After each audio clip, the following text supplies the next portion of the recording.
Good evening, and thanks for honoring us with your presence. Ladies and gentlemen, members of the state, I have two statements to make this evening, and after each statement, I will give a chance for maybe one question or clarification. Because of time, I have another engagement at 6 p.m., so I must leave here before 6. The first address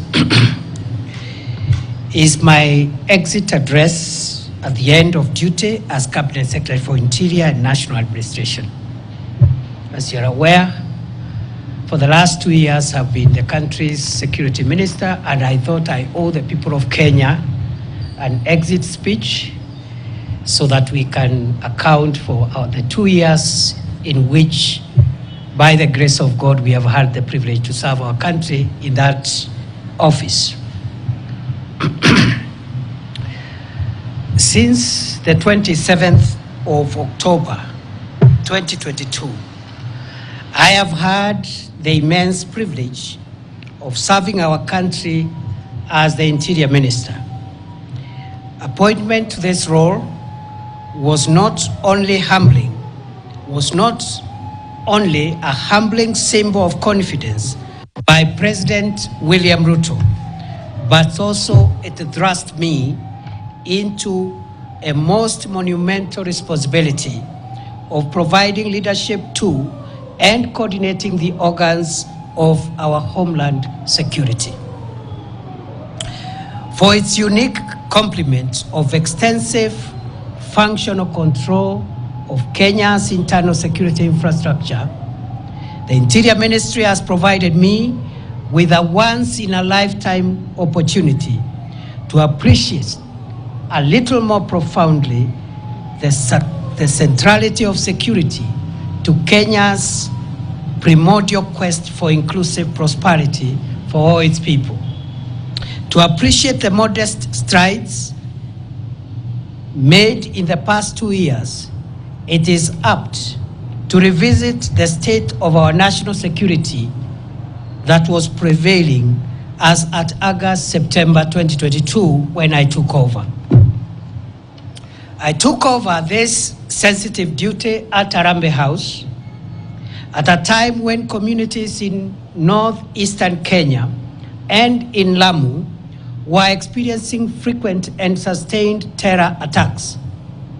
Marauding bandits had run amok over communities in vast parts of the northern Rift Valley region. Gang crime was at its peak in Nairobi City. The Kenyan passport production and supply system had all but collapsed, and key homeland security organs were ill-equipped and in dire need of reforms and reinvention.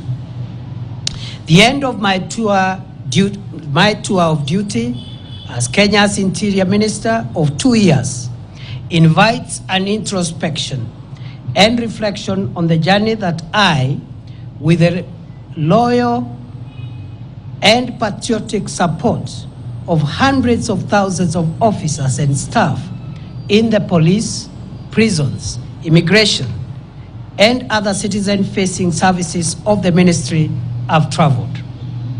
I attribute any successes that were achieved in the last 2 years to make it safer during the last 2 years. I attribute this success to the various ranks of officers and staff of the ministry. However, any performance inadequacies during my tenure are mine, because I believe the ministry staff and officers did their best. 24 months of hard work by frontline multi-agency formations, embedded deep in the forests of the Boni Enclave, has paid off with 2 years of calm. Sacrificial fighting power of elite police formations in the forward operating bases spread along the risky frontier areas of Liboi, Fafi, Div, Kotulo, and such like areas have resulted in 2 years of great victory over dangerous terrorists who would have otherwise hurt Kenya and its people. Fellow Kenyans, it has been the honor of my life not only to oversee a coordinated and policy-driven war against terrorists, but also to visit the elite police units protecting Kenya and its people at some of the most dangerous locations in our territory. Each moment, I had a chat or shared a meal or even took a selfie with security officers in the front line in the war against terror.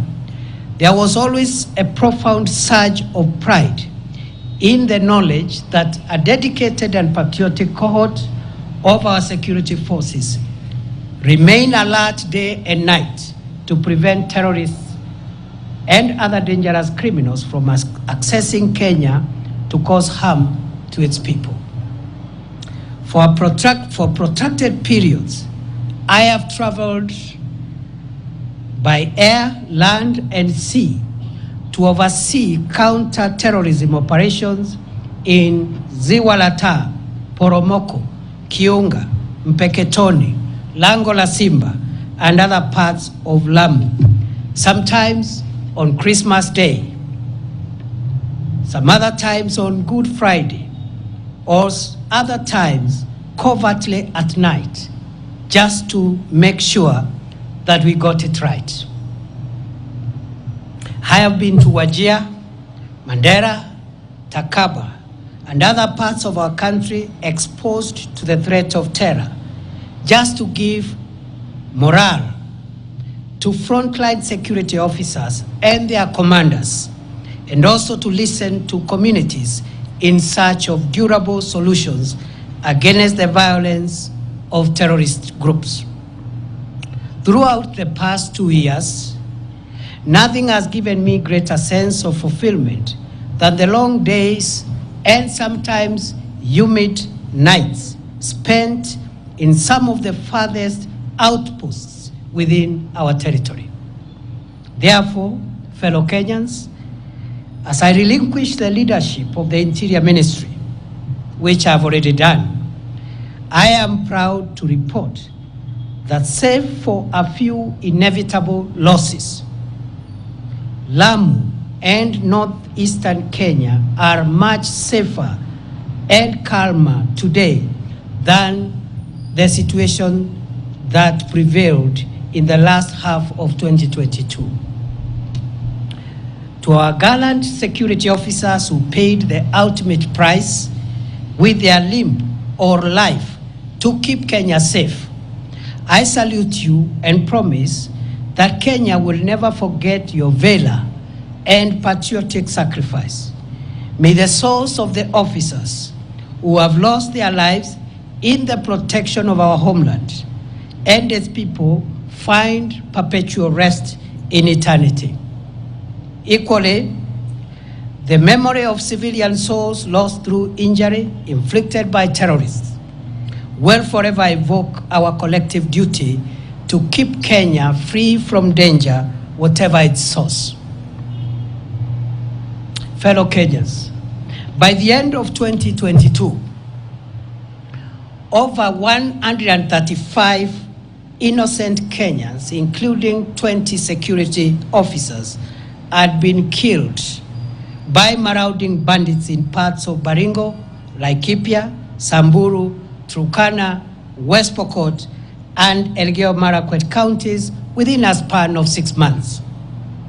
During the same period, dozens of schools were closed, thousands of families were displaced, and public amenities destroyed by bandit gangs, some of whom converted school classrooms into permanent dormitories for bandit families. To arrest possible breakdown of law and order, a police-led security operation with the support of the military was declared on 13th February 2023. It has been 19 months of sustained war on bandits in the north of our country. The strategic decision to gazette as disturbed and dangerous remote and difficult terrain, gorges, escarpments, and caves where bandits retreated to hide after attacking, robbing, and killing innocent civilians proved to be the game changer. Heavily armed bandits were flushed out from these areas in a process that lasted several months.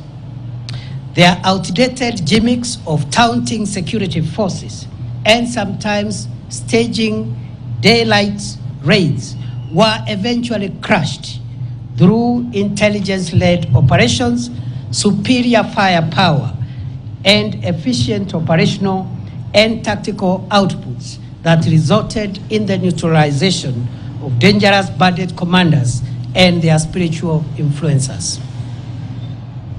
19 months after President Ruto ordered the most consequential security operation against banditry ever to take place in northern Kenya, the infrastructure that had sustained banditry for over 4 decades has been suppressed and dismantled. Bandit gangs and their enablers have been overpowered and scattered, despite occasional feeble attempts to resuscitate this dangerous crime against the people of Kenya. Scores of schools in Baringo, Samburu, Elgeyo Marakwet, Turkana, West Pokot, and Laikipia counties have been reopened. Mokogodo Forest, Sieku Valley, Burat Hills, Korkor, and Arabal Hills, Tandale Valley, Gelecha Valley, Malaso Escarpment, Kurkur, Pura, and other previous bandit hideouts are today pacified. As I relinquish the reins at the Interior Ministry, I am grateful to God, to the commanders and officers of various security agencies, and to the communities for their help as we look forward to sustaining the prevailing peace in these previously bandit-infested areas of our country. I will forever cherish the useful input of communities profoundly represented by the Under the Tree conversations I had with elders and residents at the foot of Arabal Hills in Baringo, the Kolowa Bridge at the intersection of Baringo and Elgeyo Marakwet counties, and in Lokori and Nadapal in Turkana County. I desire to live to see these parts of our country completely free from the terror of bandits and opened up for socio-economic development as Kenya marches into the future. The strides that we have made in the fight against terrorism, banditry, and other organized crimes received a shot in the arm from the Police Equipment Modernization Program, which was initiated in early 2023, following the orders of President Ruto to modernize the operational and tactical equipment of our security agencies.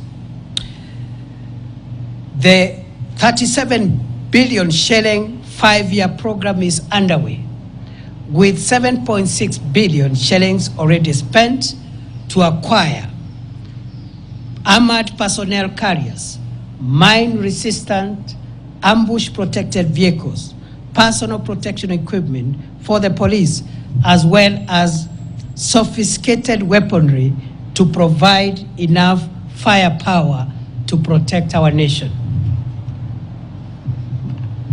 Fellow Kenyans, by September 2022, our country's infrastructure for the production and supply of Kenyan passports had completely collapsed owing to the breakdown of printing equipment, huge supplier debts, and chronic corruption cartels that took advantage of the situation to extort money from desperate applicants.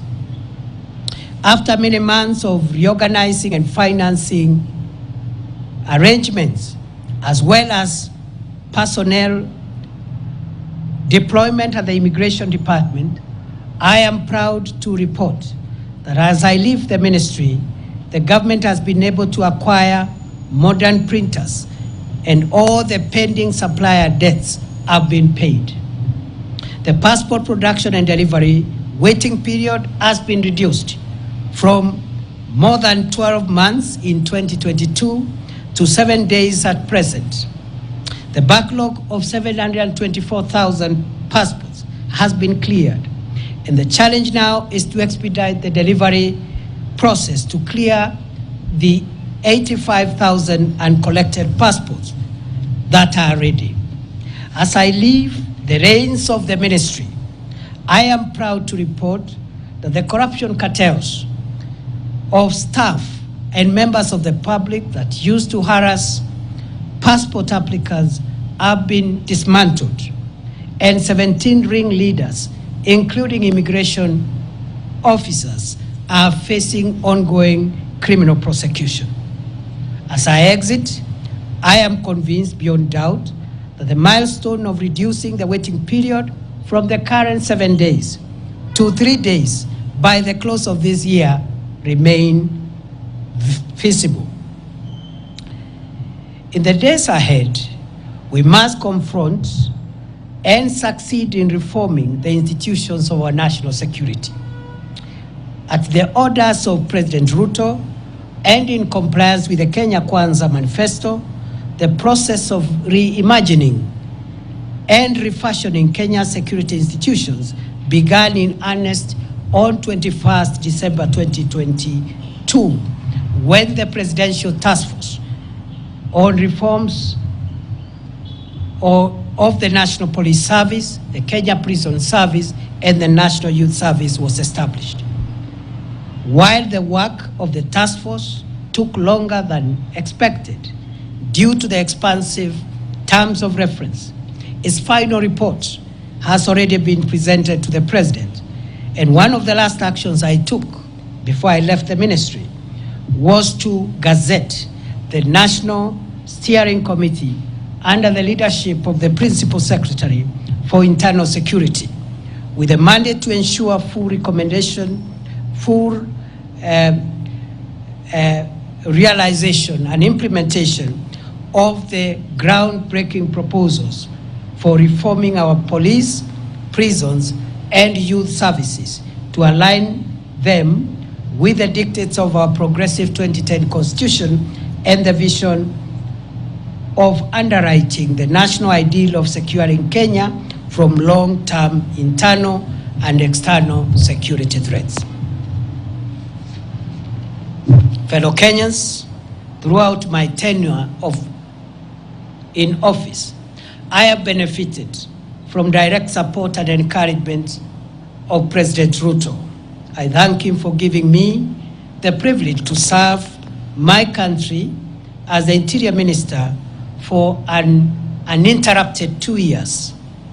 I am most grateful to the principal secretaries and officers of all ranks within the state departments and other agencies that fall under the Ministry of Interior for great teamwork, support, and encouragement.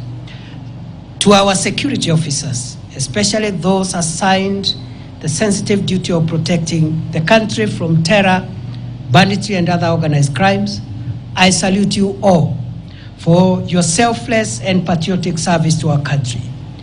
I send warm greetings and best wishes to all officers, especially those in far-flung forward operating bases, our officers in the multinational security support mission in Haiti, as well as the ranks of the National Government Administration Officer System, the NGAO system, with whom I have developed close and cordial working relationships during the past 2 years.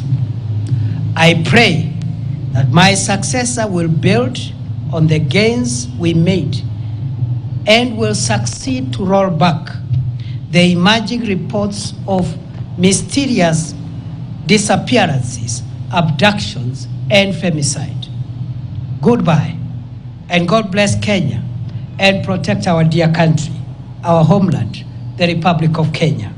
May we remain one nation of one people, united by our emblems, the map, the flag, and the national anthem of Kenya. Thank you.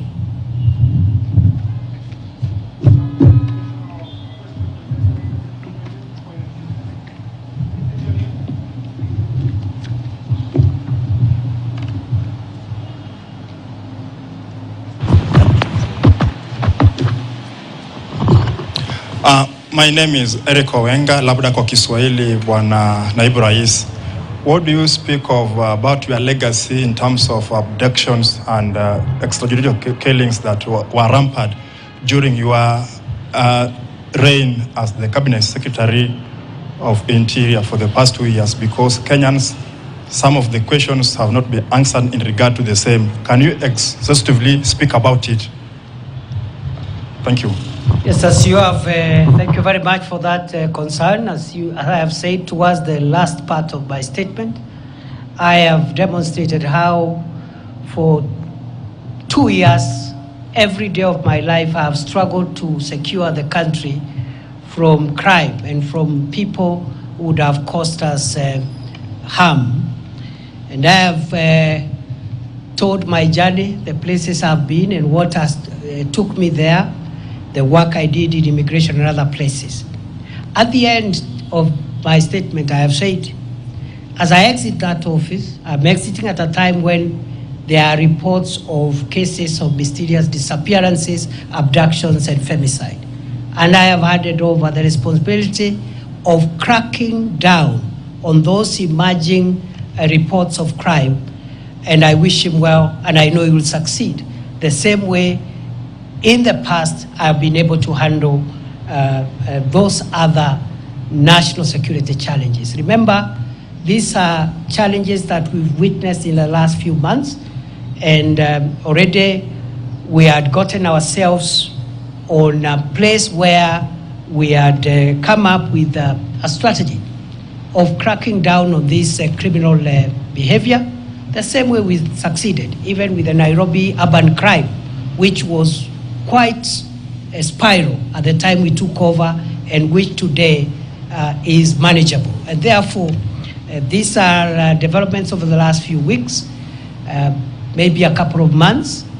We had laid the ground on how to deal with both cracking down on criminals who are in that space of femicide or abducting people, and also a framework for accountability of any officer or officers who will be involved. And therefore, that should be the task of the next minister going forward.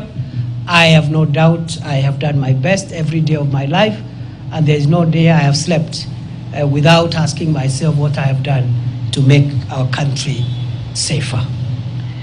Before, because of time, allow me now to transit and speak on my assumption of office to the office of the Deputy President of the Republic of Kenya. Those of you who are in the swearing in, you realized I just made some of the cuff remarks deliberately because it would not have been appropriate at that time to give lengthy speeches because of the official context of the day. So today is the day when I wanted to at least make a statement on my assumption of office. Fellow Kenyans, on 1st November 2024, as you are aware, I assumed the office of the Deputy President. And shall remain a momentous and significant day of my life. After serving my country for a quarter of a century as a law lecturer, legal practitioner, senator, majority leader of the Senate, deputy speaker of the Senate, and most recently as the cabinet secretary for Interior, I now take over office as the third deputy president of the Republic of Kenya. It remains astounding how a son of Kenya, born some 52 years ago in Tharaka, a remote part of the then Meru district, and in a humble homestead of a rural clergyman and his housewife's spouse, could eventually get the opportunity to serve this country in the esteemed and high office of Deputy President of the Republic. My assumption to the office of Deputy President has presented me with an opportunity to reflect on our country's past, present, and future. In my reflections, during the past 1 week, I have come to the profound realization that Kenya, our homeland, is a country like no other. Its charm, the industry of its people, our fine weather, our culture, and our breathtaking topography are unmatched. It is gratifying to see millions of patriotic Kenyans work hard every day, waking up early, sleeping late, to make a honest living, eat from the sweat of their brow, and build the country that they call home. While it is true that formidable challenges confront us today, it is also true that we always find a way to surmount obstacles and protect our country and its people from the shocks of the modern world. Where a tiny number among us has tainted our country's image, the same has been repudiated by the exploits of millions of honest and patriotic, focused Kenyans who love this nation enough to protect it from the risks on its survival. Indeed, Kenya is a covenant country, blessed with an industrious people and an incredible array of natural resources requisite for the creation of wealth enough for all its people. We remain eternally grateful to the heroes and heroines who have ensured Kenya remains the blessed nation that it is. As we reflect on our challenges, let us capitalize on the jolting of these challenges to write a new, better, and brighter chapter for Kenya. We should heal our divisions, solidify our national unity, and pursue our country's goals as brothers and sisters, joined by the permanent bonds of our common heritage and our common future. I have had occasion in the past few days to ponder on how the orderly transfer of authority as called for in our Constitution takes place seamlessly in our country. I realize that my ascent to the office of Deputy President has taken place on the back of a hotly contested constitutional process. For weeks, the country was glued to parliamentary and judicial events whose completion is a testament, or was a testament, to our country's democratic credentials and the integrity of our constitutional institutions. I am humbled to be of service to this country as its Deputy President, and to formally take the reins to support and assist President William Ruto and the team he leads towards the realization of his vision to deliver the transformation of Kenya. It is an honor to serve my country at such a time as this, when Kenya is moving forward and upwards to the heights that our forefathers envisaged when they fought for the establishment of our republic.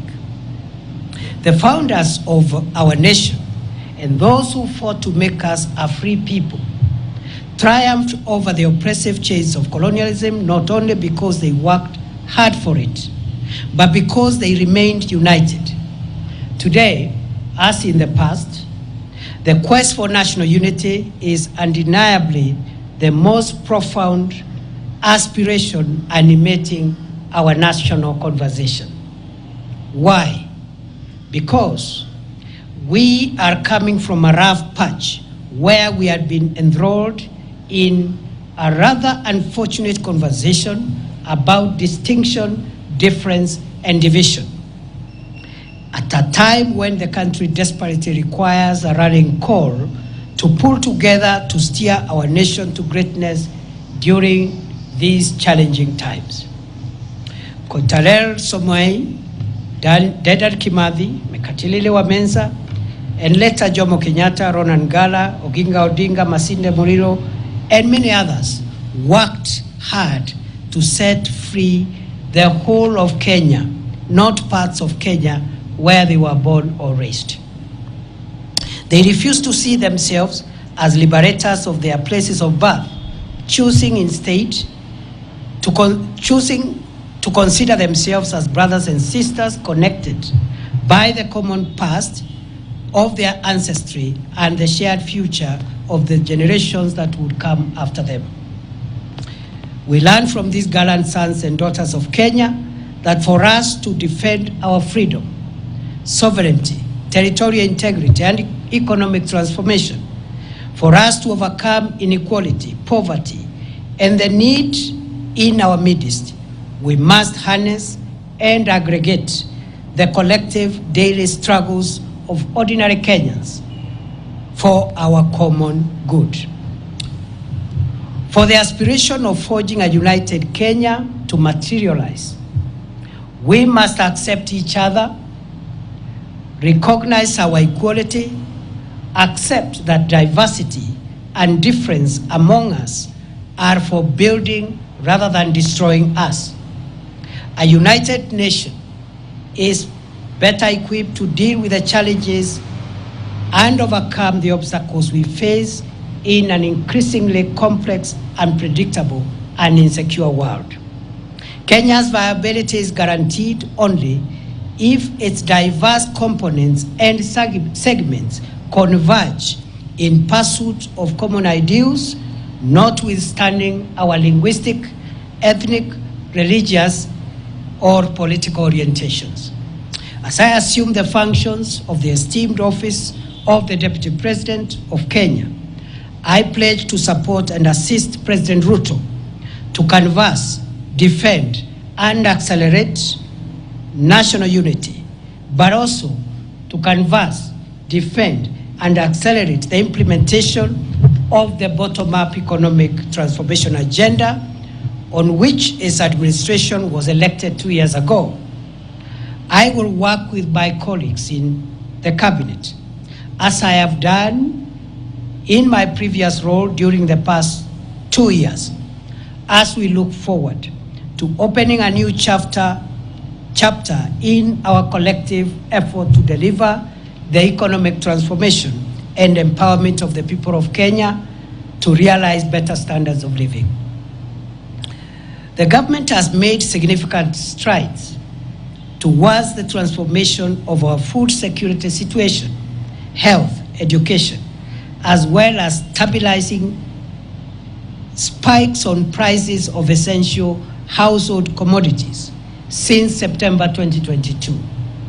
The government's resolve to introduce a higher education funding model that is student-centered and to roll out universal health, affordable housing, and other initiatives require constant communication for public buy-in, input, and feedback in the spirit of a people-centered delivery of our country's development agenda. I have no doubt whatsoever that well-crafted public-private partnership projects are essential for the realization of strategic public sector infrastructure development projects and will cushion our country from incurring unsustainable debt for financing our country's development needs. As we pursue Kenya's economic transformation and strengthen the bonds of our national unity, now is the time to ask every citizen to introspect on their contribution towards the actualization of the Kenya we all want to live in. The values of honesty, hard work, patriotism, family, and all other values of our civilization, faithfully transmitted through generations, makes it possible for us to transform this country into a more inclusive, equitable, and cohesive nation in which every citizen is able to live free from fear and want. A Kenya where every citizen has a realistic opportunity to attain good health, wealth, and safety. Our ambitious ideal for a new Kenya will be actualized by sacrifice, hard work, pulling together, eschewing the blame game, and loving Kenya more than our subnational affiliations. It is possible to converge our diverse subnational interest into broad collective national interest as the surest way of realizing Kenya's viability as a solid, respected, competitive, devolved, modern, democratic, plural society able to assert itself in the world for centuries to come. Only a country of opportunity that Kenya is can cause the little village of Irunduni, tucked in the outskirts of the unassuming hamlet of Mukodhima in semi-arid Tharaka, to produce the country's deputy president. I grew up in a competitive environment, learned to manage scarce resources in a large family of 9 siblings, raised by peasant parents, and introduced to the values of respect for others and respect for authority, the love for God, and the love for country, considering other people's needs before my own needs. These values would later be firmed up through my education journey in the schools and the universities I would attend later in life. That it has been possible for me to come this far confirms that in this country there is no reason anymore why a child born in Moyale, Loitoktok, Nyahururu, Lodwar, Nyansiongo, Malindi, Ugenya, Kadhonzweni, Elwak, Kimilili, Lungalunga, Maralal, or anywhere else within this great country cannot aspire to rise to any office. I am truly blessed to be a son of Kenya. May God bless and protect our dear country, our homeland, the Republic of Kenya. May we remain one nation of one people, united by our emblems, the map, the flag, and the national anthem of Kenya. Thank you and God bless you.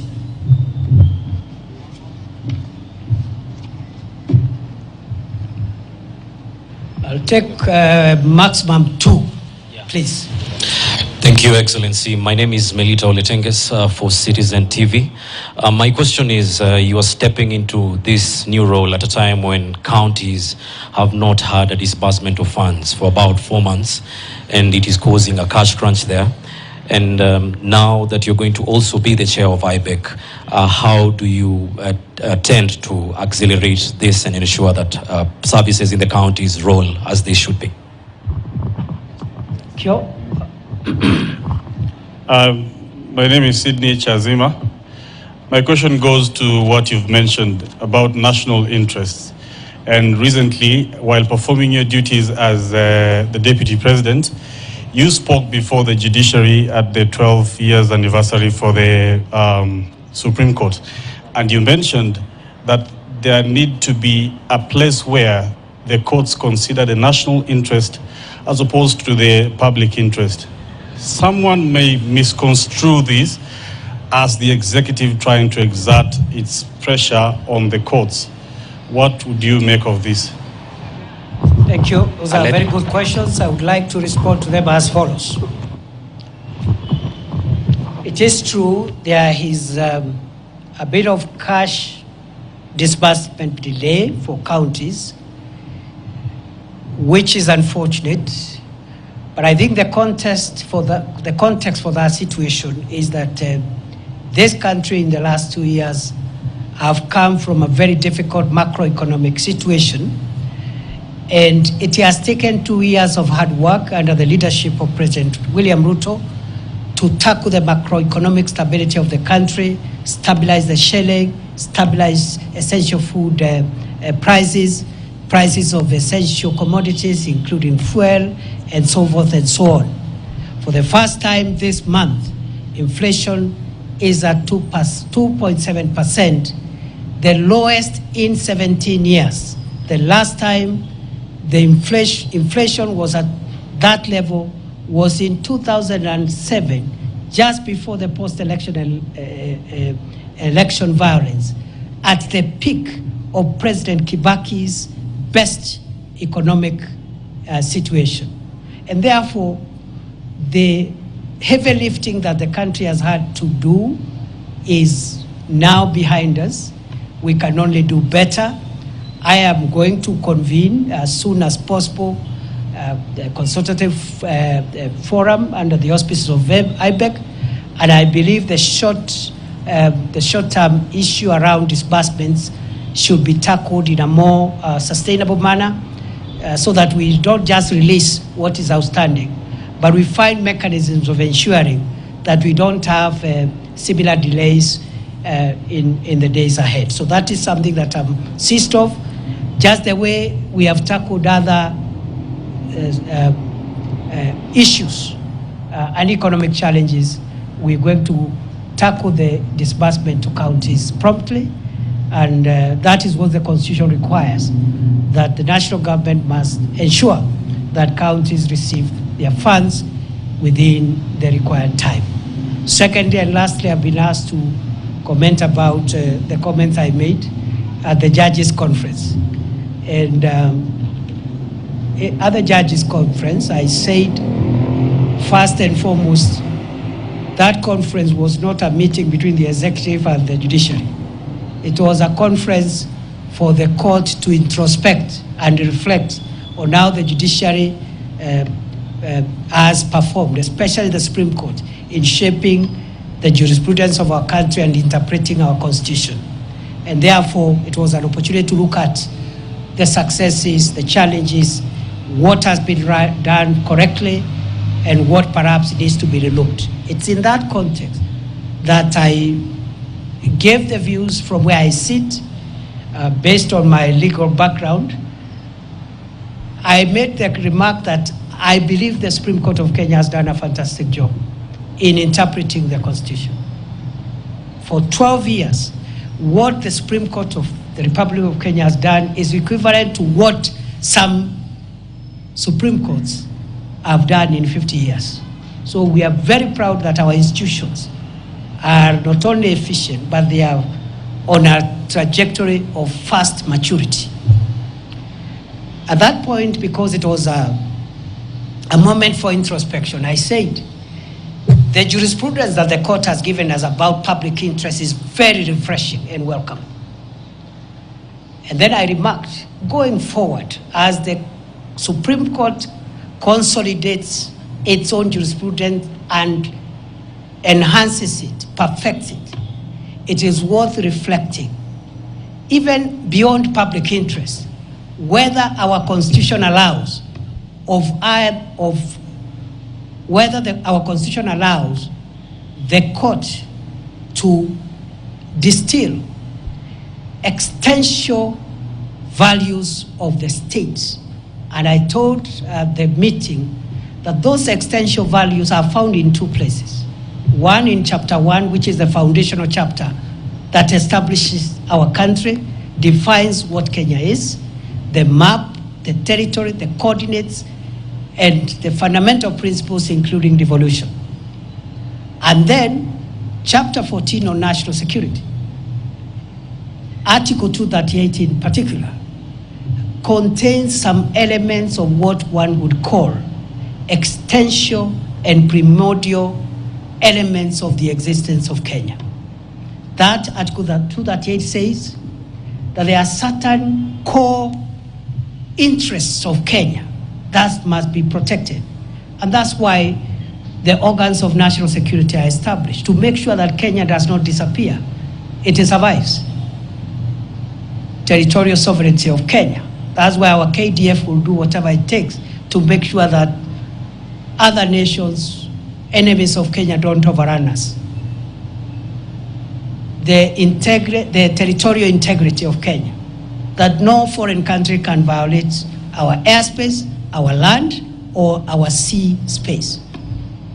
And then it goes on to discuss a few other essential, very, very critical foundational interests of the nation. And so what I was asking, I said maybe the courts needs to think whether we can have a hierarchy of national interests. The general public interest on everything else, and very basic and existential interest on which the survival of the nation rests. Because, for example, when we have had, for example, challenges in allowing the people of Kenya to exercise their rights, which are protected in the Constitution, we have seen, for example, that right, for example, needs also to be balanced in the need to protect the country and constitutional institutions. Because we saw an attempt to violate the Chief Justice's chambers by people who are expressing their rights, which is correct. But you see, if you destroy the emblems that makes the state to exist, burn down parliament, you know, those are extreme measures. And all what I said, just to be brief, I was not prescribing. I was just asking the judges to provide leadership, as is their mandate in the Constitution, to tell us whether there is a hierarchy of interests. Because the other commercial issues, the public interest is easily discernible. But sometimes there could be a conflict between what is popular or what the public is saying and the existence of the state. And I provided evidence at chapter 1 of the Constitution, which is the foundational principles, and the Article 238 that tells our organs of national security to protect the borders of Kenya, to protect the existence of Kenya and its institutions. That balance the court should help us to interpret. I know I've spoken a lot of English, but that's what it is. I wish you well. It is good to see you. We are going to have regular interactions. On a light note, you know, the other job was a bit constraining because of the operational support that required.